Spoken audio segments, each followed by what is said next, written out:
bien en santé. Pour mordre dans la vie à pleines dents. Des experts, des astuces, complices de votre vitalité. Isabelle Huot. Merci d'être à l'écoute de Cube, aussi à la télé. Vous savez que chaque jour, je réponds à vos questions. Isabelle, à l'écoute, moi, j'adore ça. Je reçois des tonnes de questions en nutrition depuis que je pratique, depuis une trentaine d'années. Toujours des bonnes questions. Et on commence toujours l'épisode avec une réponse. Et la question d'aujourd'hui, on l'écoute. C'est une question de Marie-Pierre.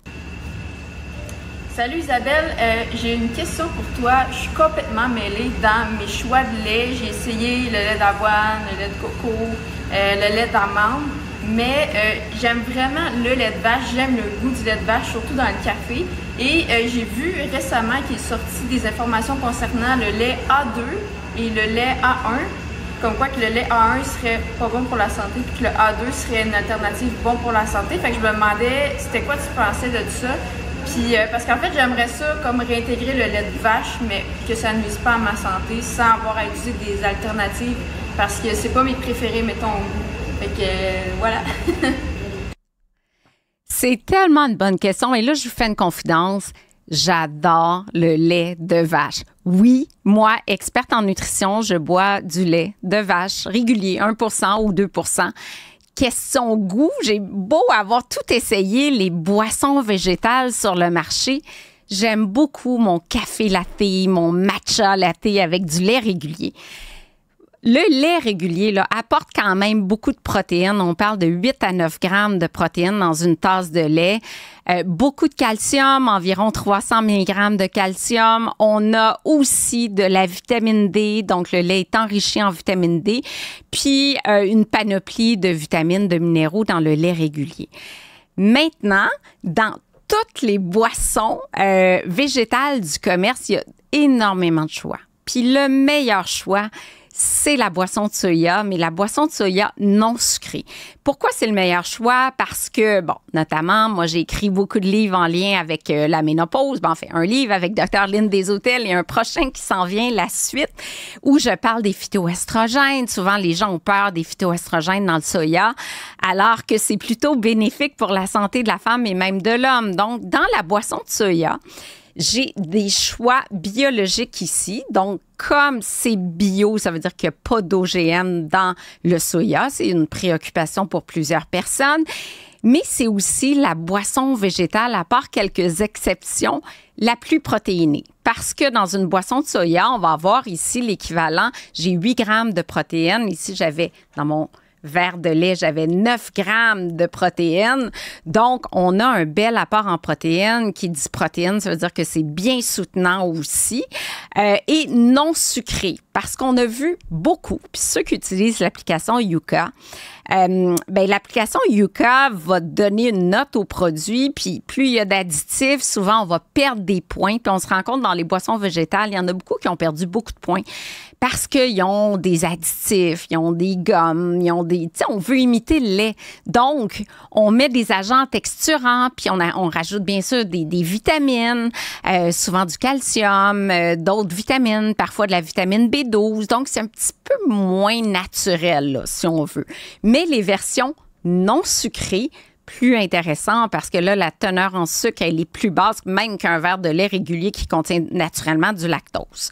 Par contre, quand on tombe ici au chocolat, je comprends que ça a l'air très intéressant, mais on a l'équivalent de 4,5 cuillerées à thé de sucre dans une boisson comme ça, chocolatée, un peu moins dans la vanille, fraise, ça équivaut à peu près au chocolat. Donc ça, ce sont pas de belles options parce qu'on sait que l'OMS nous conseille de pas prendre plus que 12 cuillerées à thé de sucre ajouté par jour. Puis là-dessus, c'est du sucre de canne, du sucre qui est ajouté.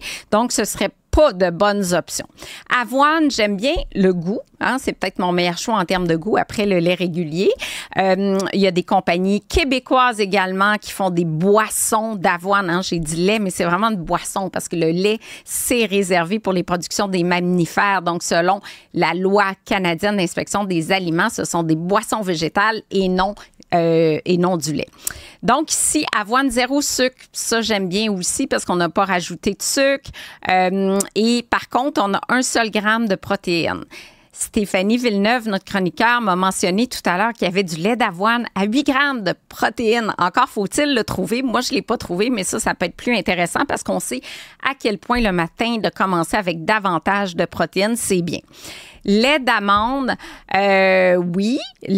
Boisson d'amande, je m'auto-corrige. On a ici 1 gramme de protéines, encore une fois. Fait que si le matin, par exemple, vous mangez une omelette, ce n'est pas un problème d'avoir une boisson végétale qui apporte peu de protéines. Si vous aimez ça dans votre latte, dans votre café, d'avoir une boisson d'amande, une boisson de coco, une boisson de riz, parce que vous avez vos protéines ailleurs. Mais si, au contraire, le matin, c'est un smoothie avec des fruits, là, on veut rajouter des protéines. Il y en a qui mettent des poudres de protéines. Mais si vous ne mettez pas de poudre de protéines, allez chercher, par exemple, soit du lait, soit une boisson de soya qui est plus protéinée ou encore une boisson d'avoine à 8 grammes de protéines. Là, j'arrive sur la vraie question de Marie-Pierre d'entrée de jeu. Elle me questionnait sur le lait A2. Pas beaucoup qui connaissent ça. Vous savez, dans le lait, il y en a qui ont une intolérance au lactose. Le lactose, c'est le sucre du lait. Donc, on va avoir des symptômes dans les 30 minutes à 2 heures suivant la consommation de lait. Et ce que ça fait, ça donne souvent des diarrhées, des ballonnements. Donc, on a un déficit en lactase, l'enzyme qui va aller scinder le sucre du lait, et ça occasionne des troubles gastro-intestinaux. À ce moment-là, on se tourne vers du lait sans lactose ou encore les options végétales. Maintenant, il y a des gens qui vont réagir aux protéines, pas au sucre, le lactose, donc à la caséine, qui est une des protéines qu'on trouve dans le lait. La bêta-caséine, notamment. Il y a 2 types de bêta-caséine, A1 et A2. Et la A1, ce qui la distingue de la A2, c'est juste la séquence des acides aminés, les constituants de base des protéines. Dans le cas de la A1, ça va générer une composante inflammatoire, la bêta-casamorphine 7. Pas obligé de retenir ça.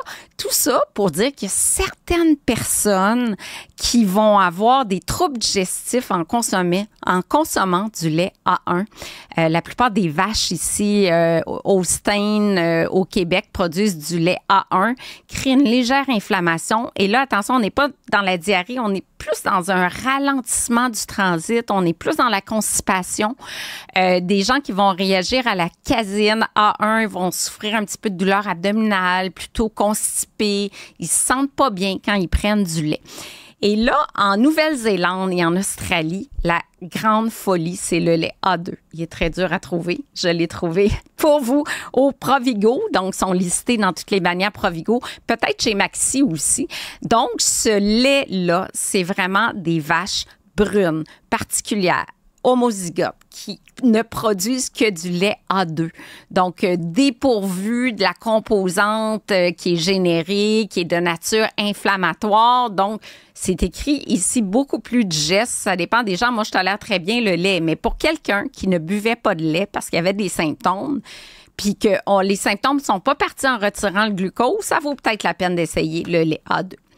Et pour terminer, je voulais parler des laits plus protéinés. C'est vraiment intéressant. C'est pas une poudre de protéines qu'on rajoute. C'est un lait qui est ultra filtré. C'est-à-dire que le lait va passer à travers différents filtres et faire en sorte que ça va enlever de l'eau, ça va enlever du sucre, parce que ce lait-là, il y a moins de sucre, il y a moins de glucides, il y a moins de lactose aussi, et ça va concentrer les protéines.